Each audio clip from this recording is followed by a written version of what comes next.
Welcome to the Progtalks by the Progspace.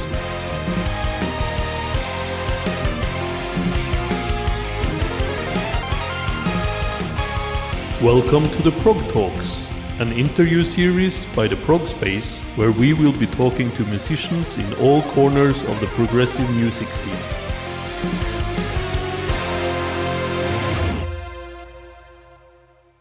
Welcome back to another episode of the Progtalks. I'm your host, Dario. And before we get started, I wanted to tell you can get us a cup of coffee, which would help us out a lot.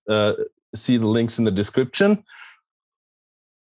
And now I'm super happy to welcome Max Mobarry from Others by No One. How are you doing, Max? Welcome to the Progtalks. Well, I'm doing wonderful. Honestly, things have been going really great lately. And here I am doing interviews for book 2, which makes me really happy too, because the interest is there and I'm really excited about it. So it's good to see you, Dario. Thank you for having me. Yeah, it's great to have you on the Progtalks. And you just mentioned book 2. For those of you out there who haven't heard about Others by No One, your first release was book 1. It's kind of a mini album or EP. How would you call it? I had someone who used to be in the group refer to it as an albumette. And I always thought that was that's cute. Yeah, it's like it's the closest thing, because if we were going to do a big full length, we wanted to have the budget and the time and everything. And so we kept it short with the first one on purpose. So Now we're coming out with our big full first attempt at a concept LP. So that's 75 minutes of crazy music. Book 2, Where Stories Come From, is going to drop on October 22nd. You guys are self-releasing it, right? Yes, it's been a big in-house project all around, very DIY, making that thing happen. Awesome. Just 2 weeks ago, I think we had Florent from French Weirdos 633 on the show, and now with Others by No One, I think that's the another band with no boundaries, and you guys already released 2 singles, Right Side of the Brain and then Well Read, and I think in both singles, but especially in Well Read, which starts a little bit and then like goes crazy in the end. You already have in like 5 minutes, you have so many different genres and so many crazy things going on. So for someone who has never heard any music from Others by No One, how would you describe your music? Yeah, how would I describe it? Well, for the music of Others by No One, we very much came up listening to a lot of progressive rock and progressive metal. And those influences on how we structure things are very present. You know, Between the Buried in Me is a big one. Haken is a big one. Dream Theater, of course. So usually when people ask what we sound like, I try to pick something like that as a point of reference. But as you said, limitlessness is a big part of our MO. It's funny you should mention 633, because they are really, really out there, genre-defying band from France. And I've been a fan of theirs for a few years now. And I like that whole kind of scene where like it's just anything is possible. So I would say we come from a prog metal mentality, big, long, structured, thought out, epic, goofy, diverse music. Like really everything is on the table with Obno. And I'm excited for people to hear the new record, because the singles even are not very indicative of how the entire record sounds. We tried to pick some more metal-ish songs to appeal to the fans of the first record, but there's a lot of weird music on book 2, and I'm really excited for people to hear that too. Yeah, it's gonna be really interesting to see the reception, especially with such a huge effort and undertaking, and both in I think in terms of how much work you put into it, and also in terms of how diverse it is, and huge as a work itself. Book 1 was in 2017, and now it's 2021. How were the last couple of years for you, and how did the work on book 2 go? As I see in the credits with book 1, you were like a 4-piece band in the official credits, and now like the bass player and the drummer are listed as guest musicians. So I'm really curious about how the band went from book 1 to book 2 and how the book 2 was made. Sure. Well, I'll elaborate a little bit on the lineup. So when we began writing this new record, we had just finished work on book 1. So we've been working on it ever since early 2017.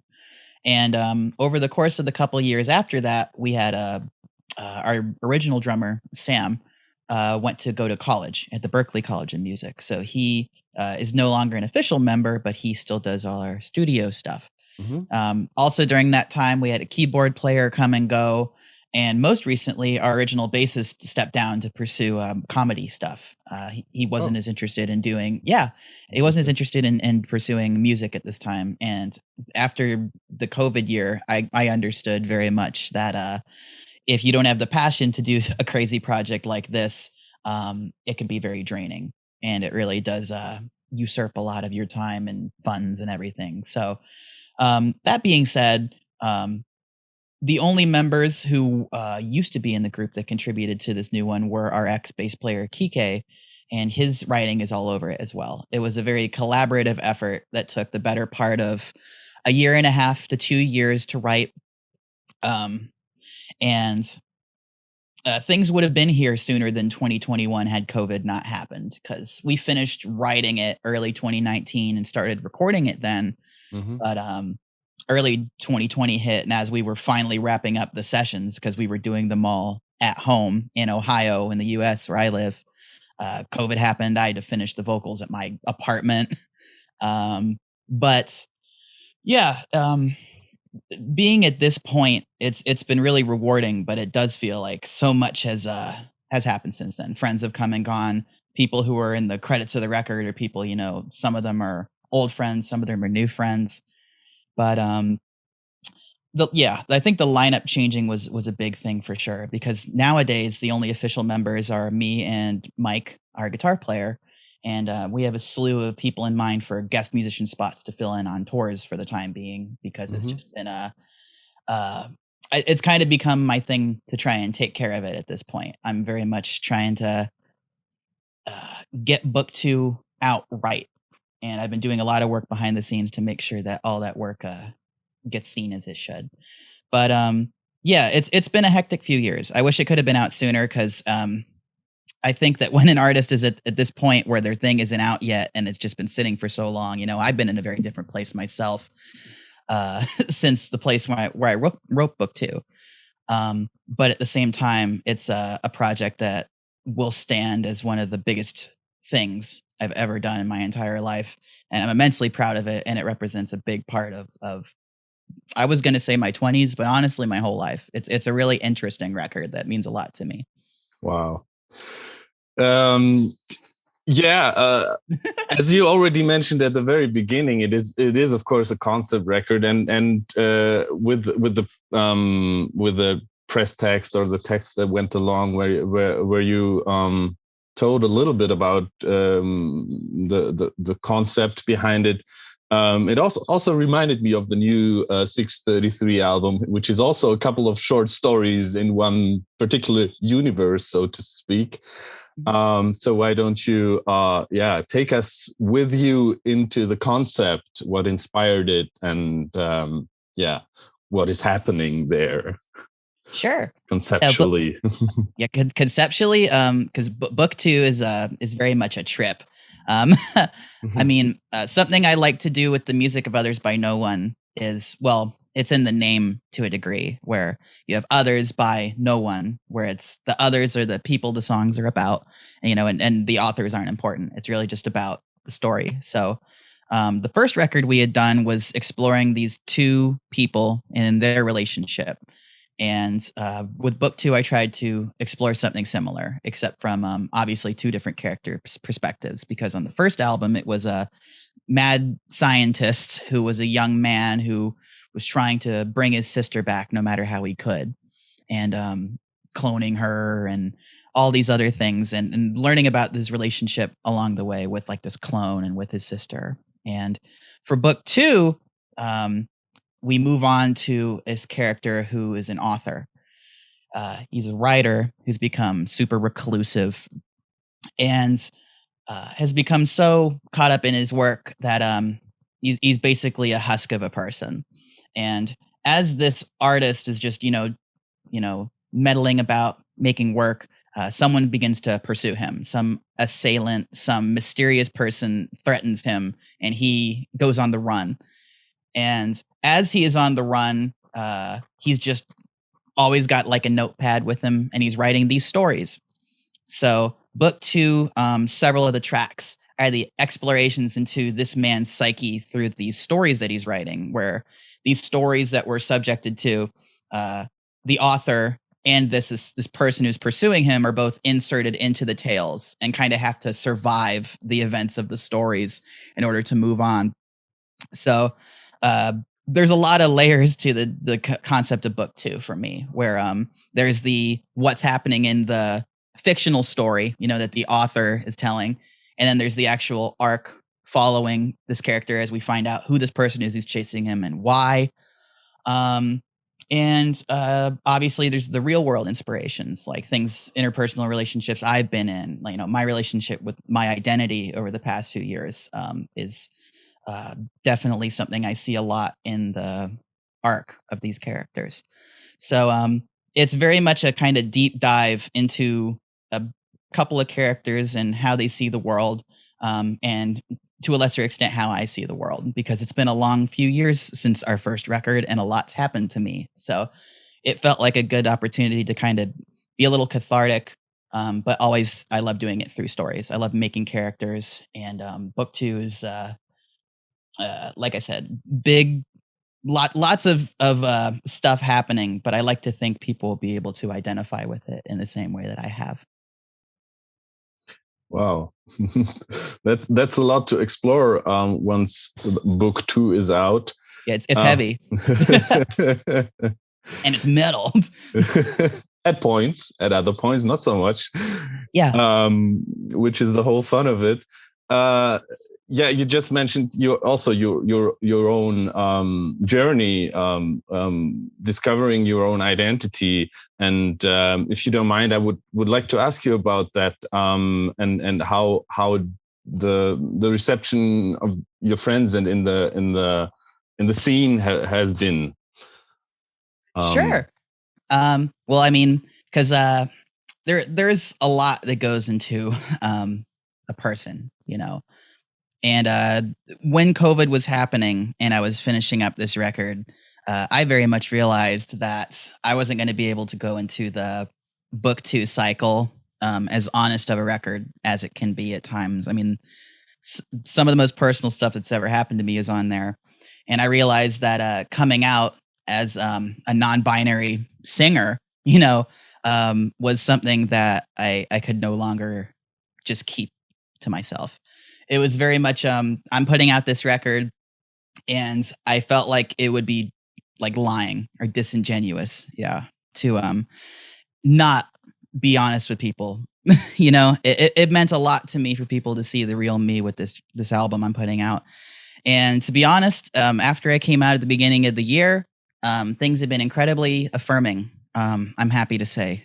Many of my friends haven't always been so lucky, but my friends and my family, for the most part, have come to my side and been like, we really loved you this whole time.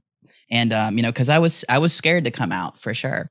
But if there's anything I think prog music needs, it's some more good queer representation, because it's with the community being so diverse and with the music that people make, like we were talking about, being so limitless. It's almost surprising to me that more folks aren't out yet, but at the same time, I understand not everybody can be. But it's I hope that my being out continues to make people feel like they can be comfortable to do so themselves. Because I've had people come to me and say as much, and it's honestly been one of the best parts of this year, was because I didn't expect to come out and hear people like, hey, you doing it makes me want to continue. Like at first I was just trying to navigate, being a vocalist and hoping people didn't all drop me for, being trans or whatever. But no, it's been overwhelmingly positive. It's been great for me. I mean, I'm the happiest I've ever been. And coming to this point, it's been so liberating. And I'd like to think book 2 will be a similarly liberating statement for people. I mean, I also just joined another band recently of mostly queer folks, and that as well has been very it makes me feel like I've been making the right moves in my life, to surround myself with good people who treat me the way that I should. So I like being the front person for a crazy band that's also queer, because again, that representation is really important to me. And I'm just another person doing the thing, and you can too if you're out there and you feel like you can't. It's great. I'm having the best time being myself. Wonderful. That's really, really heartwarming to hear, I think. And also the last years have been quite eye-opening to me. And also I loved seeing the prog scene, the worldwide prog scene, embrace the queer folks that started to come out, like a couple of other brilliant and really lovely musicians. Our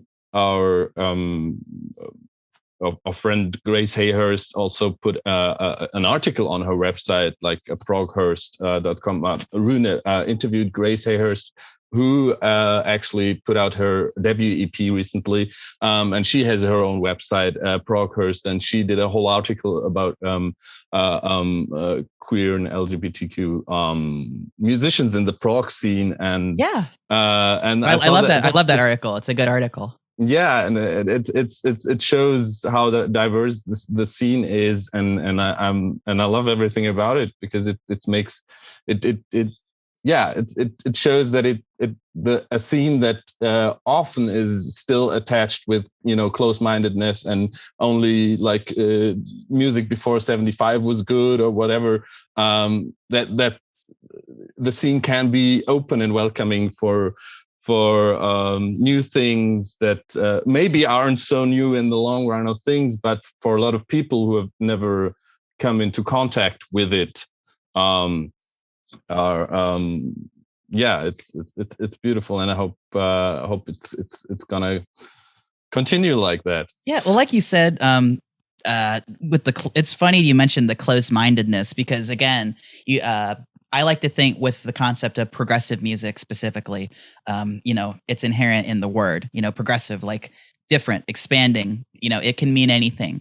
And that's how I feel about myself. And, I feel like the term prog can have a stigma at points these days. Again, Absolutely. Like you said, tied to a particular sound, whether it be the 70s prog rock, Genesis and Rush, or like, the into the 90s with the modern contemporary stuff, Dream Theater or maybe Periphery. But to me, progressive is supposed to be the lack of, anything, like I myself exist as this chaotic void of a person. I don't see myself under all, my makeup or how I look as anything other than just Max. And I'm, it's just been nice realizing that, and then seeing other people like myself, like you said in that article.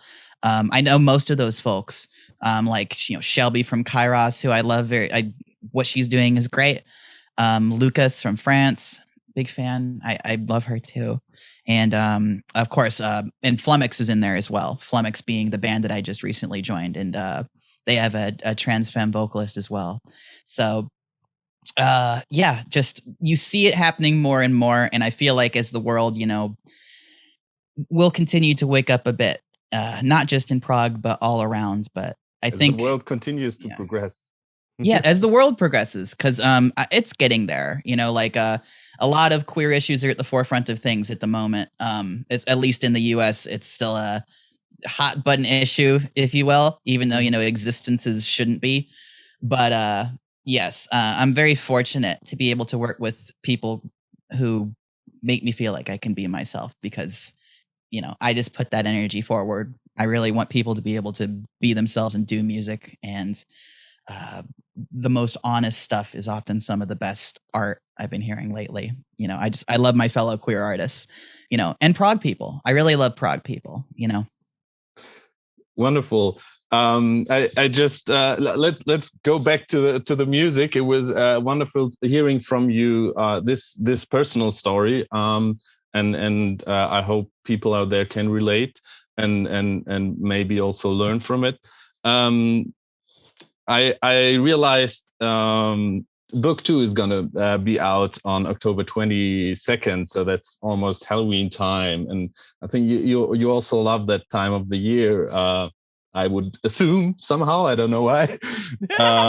And this kind of music, this kind of crazy music, as we already talked about 633 and like these, just having fun with avant-garde music, whatever, is also like very fitting for this time of the year.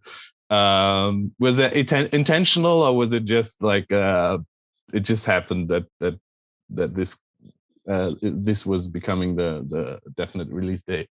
Yeah, I would say it's a little bit of both. There was very much a drive between Mike and myself to have this out this year, right? Because it took forever to get it mixed as a result of COVID as well. I mean, we were stuck with delays, honestly, because of Colors 2. Between the Buried and me, we're working on the record, and it's just like, all right, well, we don't have a firm deadline, so we get backseated a little bit to BT Bam, understandably so, because it was a behemoth of a thing. I just saw BT Bam a couple weeks ago, actually, and they were great. But once we finally finished the record and we were saying book 2 2021, like we want to get this out before the year is over because people are waiting too long. We've been waiting too long. And the Halloween season seemed like a good point, decently before the end of the year, so people can give it a listen and put it on their lists and all that. So it doesn't just come out in December, because some things I feel can sometimes get swept under at the end of the year with the big wash of lists and new things and getting into the next year. So Halloween seemed a bit appropriately spooky. There's a lot of spooky stuff on book 2. And it just seemed like a good party time. The album can come out and people will get a chance to, rock into the holidays with something as stupid as what we have. But so yeah, a little bit of seems like it's right, and a little bit of this needs to be out because I have other things to do. Right.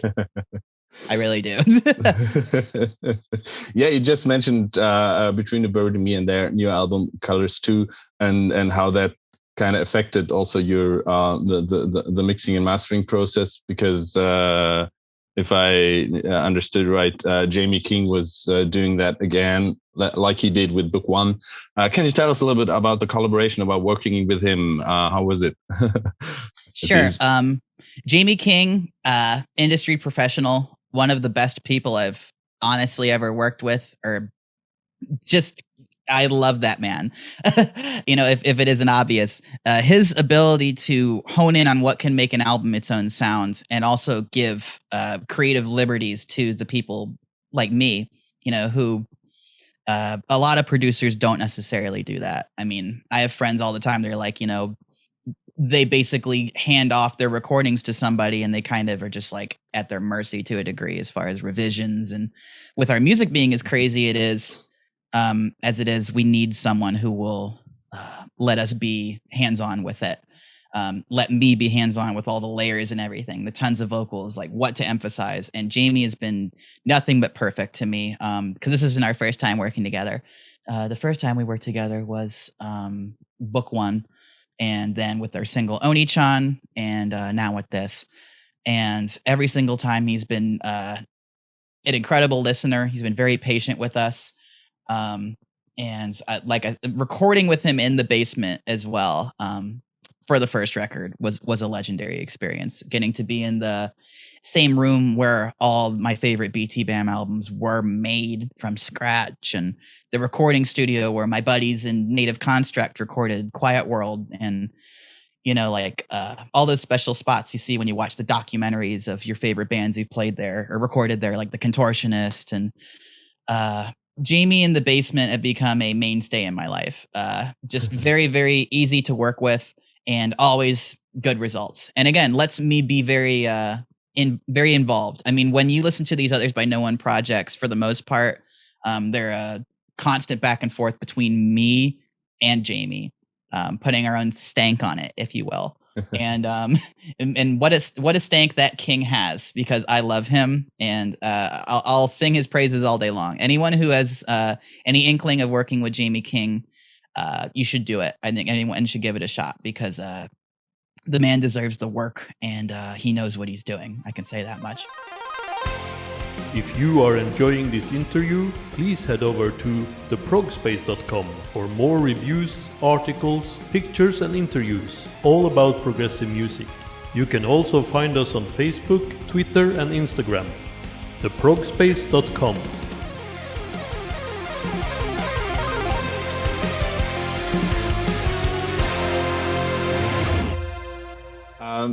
Another thing that just popped up as we were talking about the release date. You said sometimes albums that come out late in the year might drown a little bit in the end of year hassle with all these lists and whatever going on. And as someone also like keeping close watch about anything that gets released with the Progspace, and also making huge lists and countless lists, culminating in the Progspace Awards that we did last year or at the beginning of this year for 2020 for the very first time. And I'm really looking forward to doing it for the second time in the upcoming cycle. I always think it can also happen the other way around. If you have an album coming out in January, there's like in the summer and fall, there's a lot of other impressive stuff coming out and you might have forgotten the stuff that came out at the very beginning of the year. Yeah. Yeah, I like to think people are conscious of that stuff, you know. I mean, every single year I make a big giant list of new stuff to listen to. I listen to hundreds of new records just to, you know, find the one song that makes me go, oh, cool. You know, because yeah, you really have to keep up with it throughout the year. I try to keep my finger on the pulse of things, if you will. But yeah, like you said, at the end of the year and the beginning of the following year, it's always kind of a mushy couple of months where it's like, oh, well, I don't want to listen to an album and then try to put it too high on my list because it's the end of the year. You know, I know exactly what you mean. Yeah. Well, you already mentioned Flummox, the other band, and I think it would be very interesting to hear about your other projects too, apart from Others by No One. Yes. Why don't you enlighten us a little bit what about all your crazy projects? I'm really curious about all of them. Maybe starting with Flummox, as you already mentioned them. Sure. People have been asking me for a minute if I was officially involved with Flummox, and I made a post about it about a week or so ago now. It's pretty recent. But yeah, as I kind of mentioned earlier, I was looking for people to inspire me at the beginning of this year when I had come out as a non-binary vocalist. I was like, I want to see people who are doing what I'm doing. And one of the first people that I was introduced to on the internet, I came into contact with someone named Allison Blake Dellinger. And she is the bassist and lead singer for Flummox. And just by virtue of being a trans person on the internet and a musician, like, you get known as an advocate pretty quickly because you're obviously, you know, want to further your own rights and stuff. But also you're a musician and you need to sell yourself. So like, you're out there a lot, but you're also, you know, saying what you need to say because, you know, because we aren't at equality yet. So she was doing the thing, and it was very inspiring to me. So I wanted to become friends with her. And as we kind of got to know each other on the internet, I ended up coming down for a couple of gigs, not with Flummox, but for other reasons over the summer, as COVID was finally allowing concerts to be a thing again. And it was just supposed to be a couple of one-off things where like we met and we worked together a little bit.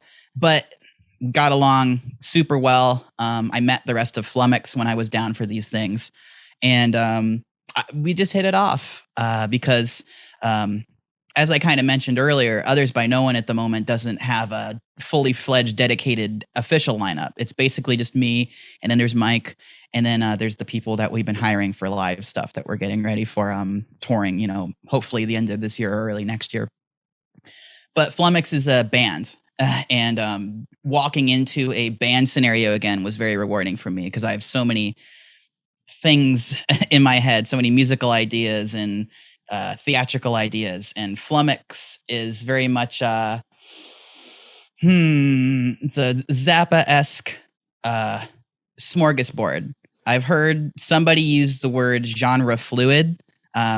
If our vocalist Allie came up with that, then I'm gonna have to give her a pat on the back for that one, because genrefluid is about as accurate as it gets. I mean, the music of Flummox, there's anything from death metal to doom to bluegrass to straight up progressive rock now and again. Silly children's music, like and again, lots of theatrical live bits. Like we sacrifice a baby on stage, and it's very Alice Cooper. My mom doesn't like that part. And gosh, and what's the other big thing? Oh, and our singer Allie puts a possum mask on and rolls around in garbage in a trash can. So it's very much, I got involved with them because I want to try and do these sorts of things with Obno, but Obno is very much my baby, where I have a lot of ideas for how the stage show can go. And Flummox, again, I can just walk in and contribute to that world because there's a bunch of really talented people there too. Like I don't know if you know Edge of Reality. But their guitarist Joey and our keyboardist Jesse have worked together, and having Jesse's expertise in Flummox was another reason I really got interested in being involved, because everyone's brings their own skills to the table in this group, but having that kind of sound design production mentality within it has really helped expand the sound a lot. Like we'll have some live videos coming out soon. And I joined the band in time to contribute to the mixing of their new record and do a few MIDI things and guitar things. And I'm just as excited about Flummox right now, I think, as Obno, because they have a lot of ambition. I mean, they're based in the Nashville area in Tennessee in the U.S., which is a mecca for music. We've already done about 4 or 5 gigs together that have gone really well. And like I said, after a point when I got confident enough in myself to be more out as myself, I realized that the queer folks in our band were just doing the same thing I was doing and weren't necessarily like above me, if you will, because it can feel that way when you're coming out. You need people to look up to, but instead of looking up to them now, they're just friends of mine, and they've allowed me to be a strong creative presence. And I think having someone on stage who's just as crazy as me, that's a trans femme non-binary vocalist, has been really exciting. So between Obno and Flummox, I'm pretty satisfied right now as far as the artistic stuff, because they let me be me to the fullest extent. And the stuff we're working on, I think, is going to be just as mind-blowing as some of the Obno stuff you're about to hear. So Flummox 2022 is going to be a big year for us, I think. Great. So yeah, you also are singing in a System of a Down tribute band. Is that correct? Yeah, we've done a few shows where I've been the Serge, and that has been incredibly. I'm the Serge of the System of a Down thing, and that was super fun because I got approached by some local musicians just to do. They're like, "Well, we're all in a band. Why don't you just come be the singer?" And because our guitar player in the System of a Down band does a great Darren. He does it worked out perfectly. There's a bassist, a drummer, and then there's a singer who plays guitar and sounds like Darren, and then I do a good Serge. So we've done a few shows, big long shows. I'm hoping to get some more footage from the one we just did a week or so ago. But we did like 22 songs. It's like hour-and-a-half shows, deep cuts, obviously a bunch of big tunes. But System of a Down are one of those bands where I swear to God, every single song, like people love their entire discography front to back. And whenever we do leave stuff out, we always get people to come up, "You didn't do this one." I'm like, we played 22 songs. Like it's wild. But yeah, the System of a Down thing's been fun. I like putting on big giant kind of shows where we do music that maybe I've always wanted to do, or maybe would never get performed otherwise. I love hooking up with people and doing little one-offs. Again, that's how I got involved with the Flummox thing. It was just going to be a Ronnie James Dio tribute show, and I was going to do a couple tunes, and then yes, that's that. I was just thinking, somewhere I saw you posting some snippets of some cover versions, and I didn't remember what it was, but now I remember it was some Rainbow stuff, and yeah. It was the drummer for Rainbow actually played with us, which was super wild. Like people who played with Richie Blackmore and big giant rock and metal legends. I mean, I just had to keep my cool about the whole thing because, I like to think I can turn that switch when I meet people who are much bigger bananas than me, who I'm just like, oh, goodness gracious. Like I can't just panic. I was the same way when I met Richard from Haken. I mean, one of the first things that he did was tell me how much he liked Book One. And I was just like, I had to put my networking cap on and be like, well, thank you. I think the record was, we produced it with Jamie King. But, on the inside, I'm just like, I'm screaming. And it was that way with the Rainbow guy. But yeah, that was how all that got started too. Yeah, just trying to do a little one-off thing. I drove down to Nashville and met Flummox. Now we're here. A little bit of a maybe ignorant European question. How far is it?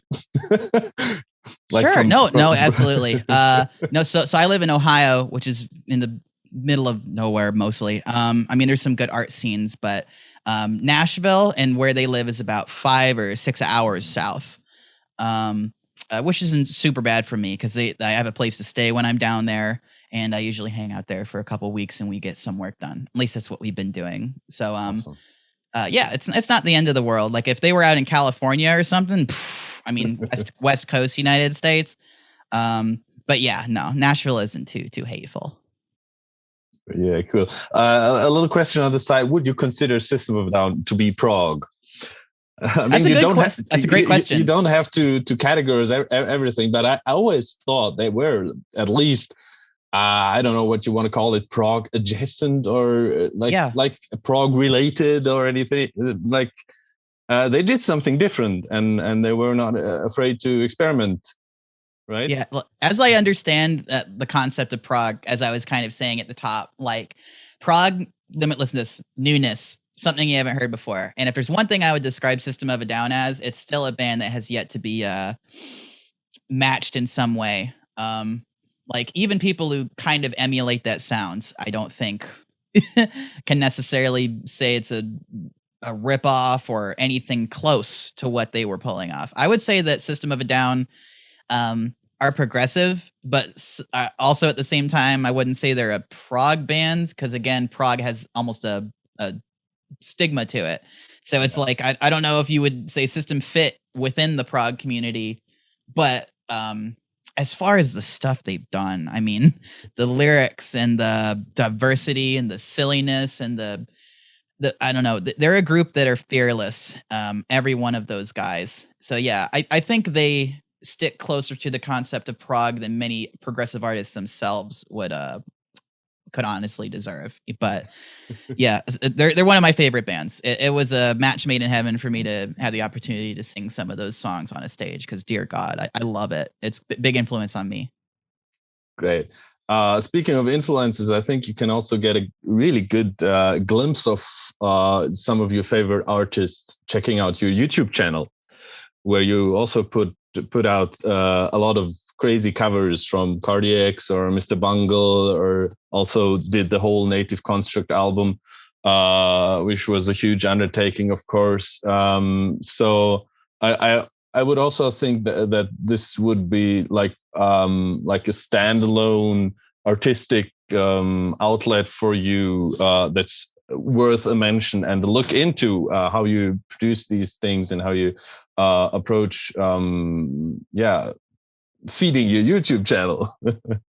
Yeah, I YouTube was a big passion of mine as a teenager, as it is for probably a lot of people, and I kind of took a break from it. But when COVID struck, I really got back into the covering the stuff I love, because I love doing performances of songs that mean a lot to me. And like I was saying a couple minutes ago, stuff that may not get performed anymore, like Cardiacs, for instance, huge band that's near and dear to my heart. Really, really wacky, out there, undefined, like a Brit prog, if you will. And their singer passed away last year, and it's very much who knows if they'll ever perform that stuff again.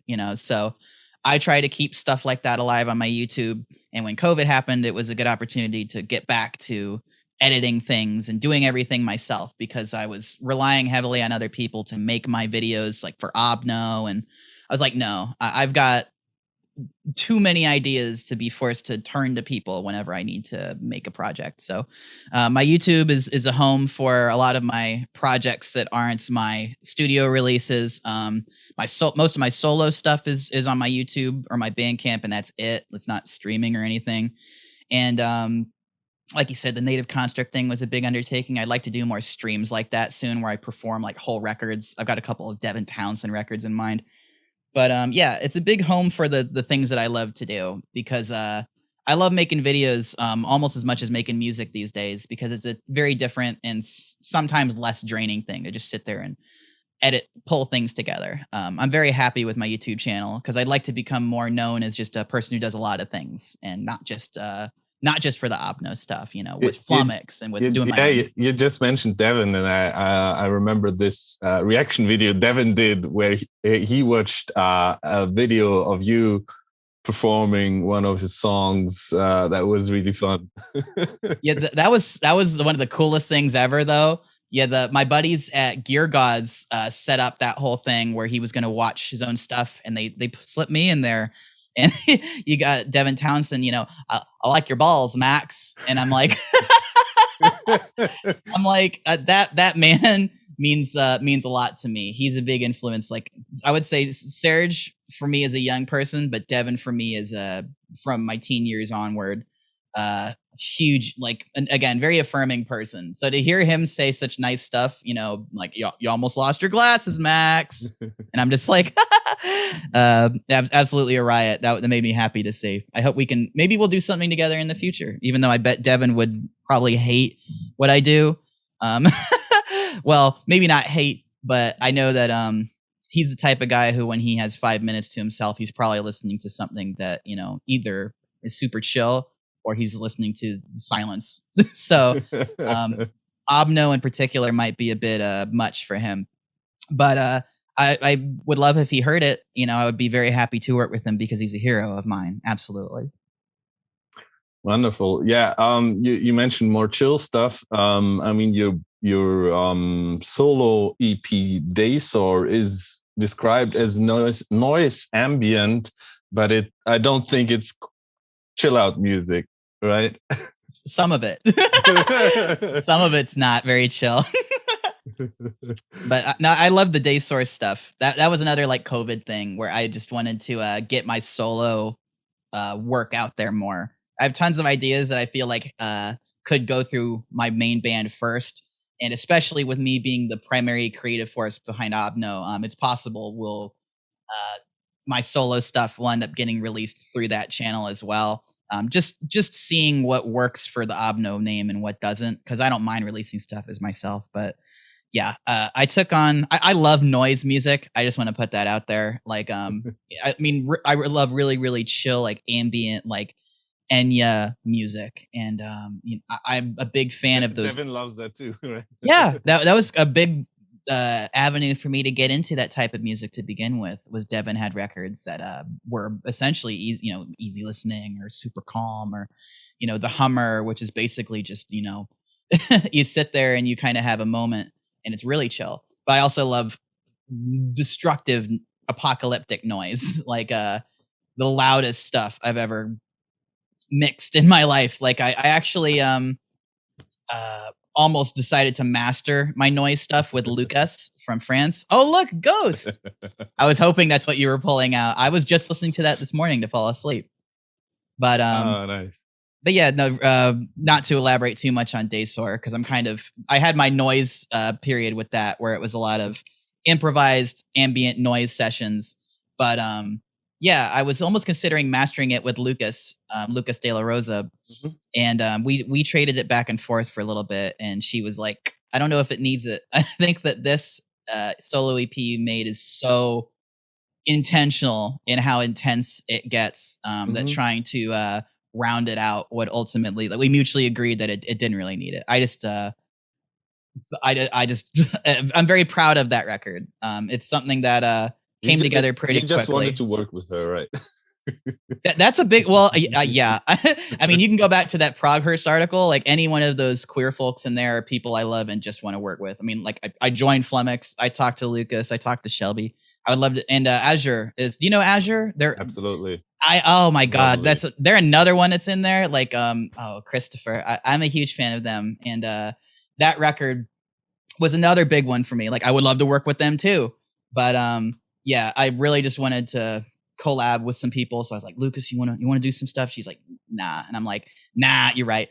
But yeah, the thing came together quickly during the Halloween season last year, and got it out there. It was a little personal moment for me before I tackled some more of my more prog solo stuff. Yeah. Cool. Yeah, we're slowly reaching the end of the interview, but there's one question I also asked Florent from 633, and that would be, as we already talked about some of your biggest influences, but what was the last musical discovery that kind of blew you away out of the blue? Oh, that's a good question. I've been listening to a lot of cool stuff lately that's really out there, like not like the most avant-garde, like scraping plate sounds or like Mike Patton stuff or whatever, but gosh, who I've been listening to? I've been really digging Old Lady Drivers. They're really interesting, like old grindcore band, Old Lady Drivers, kind of comedy grindcore. They turned into like a synth band. Wow, interesting. Yeah, they're very weird. I do recommend them. My friend, Allie from Flummox just showed me a band called Cross Duster, who I think is pretty interesting. They kind of blew me away. I think Ripper Owens sings for them, or did, I don't know. But I'm getting ahead of myself. I have to say the biggest thing that blew me away in the last couple of years was Cardiacs, who I mentioned a bit earlier. They somehow flew under my radar for a very, very long time, and somebody, when I was at I was seeing Free Salamander exhibit a couple years ago, who are an offshoot of another one of my favorite weird bands, Sleepy Time Gorilla Museum. They're all friends of mine, and we're all hanging at this show, and another one of my friends is there and says, you like Cardiacs, right? I'm like, Mr. Bungle, Ween, you have to like Cardiacs. I'm like, I never heard of him. And he was like freaking out, and Cardiacs for sure made me love music again. They have like a singular vision in the form of their main guy, who was Tim Smith.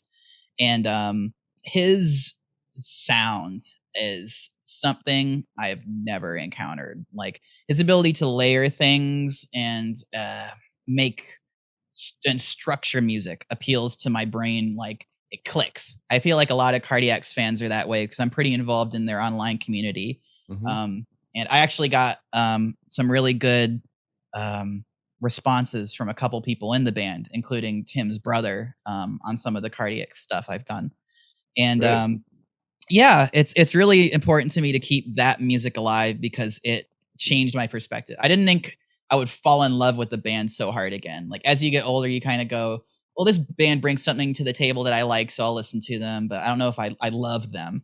But Cardiacs, I will talk about them and their side projects all day long. I mean, I listened to them almost every day for 2 years after I discovered them. And yeah, especially if you're listening to so much new music that like you do or I do as well, it's hard to really fall in love with the band like almost obsessively.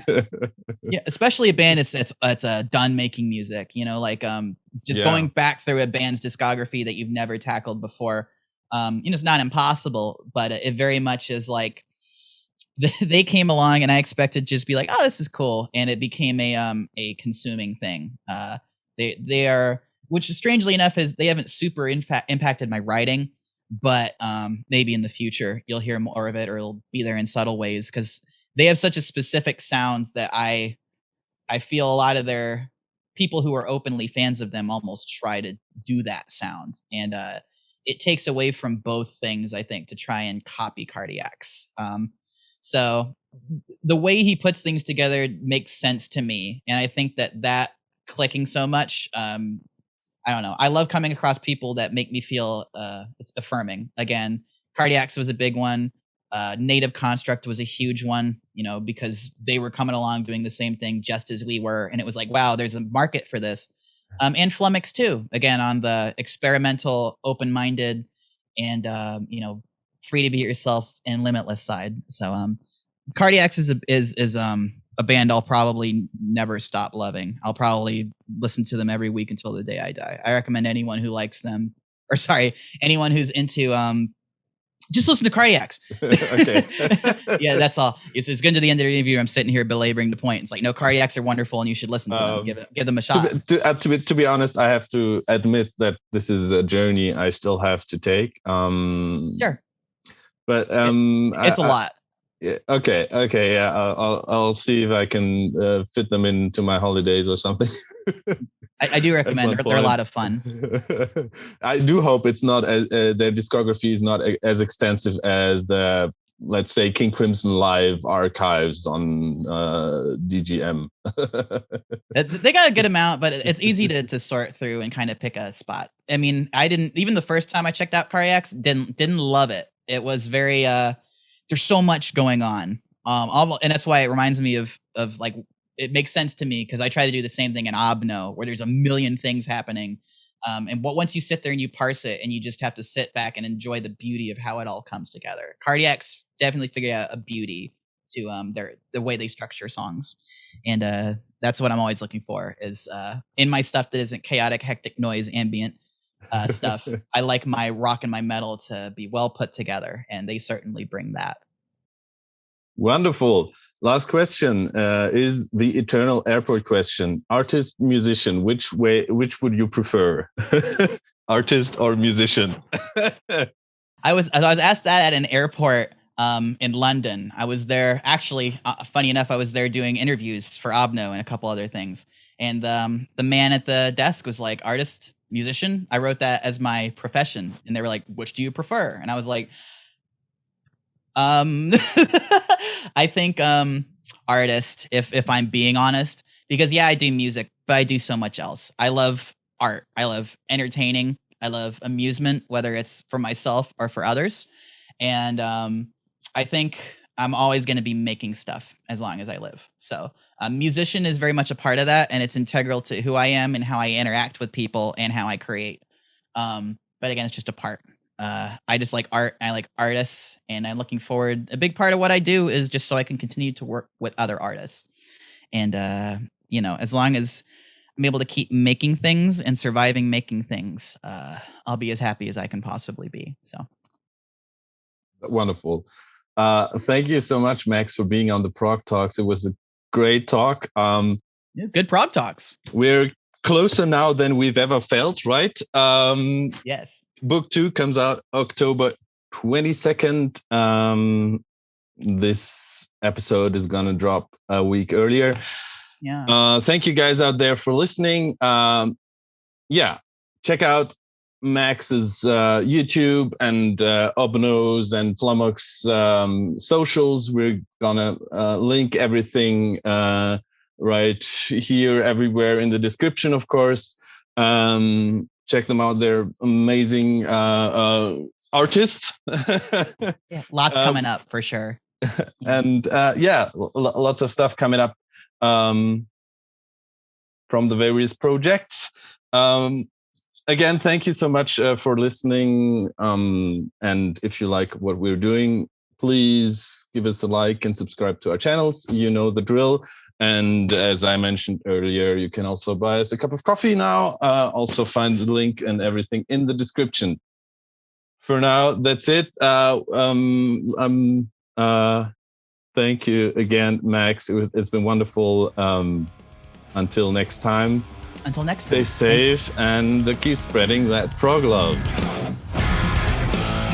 The Progtalks, produced by the Progspace. Main host, Rune Belsvik Reinås. Produced by Rune Belsvik Reinås. Vanessa and Matthias Kirsch. All graphics and animations by Vanessa Kirsch. Intro theme by Giuseppe Negri. Outro theme by Zach Munowitz. This was the Progtalks by the Progspace. See you in a week.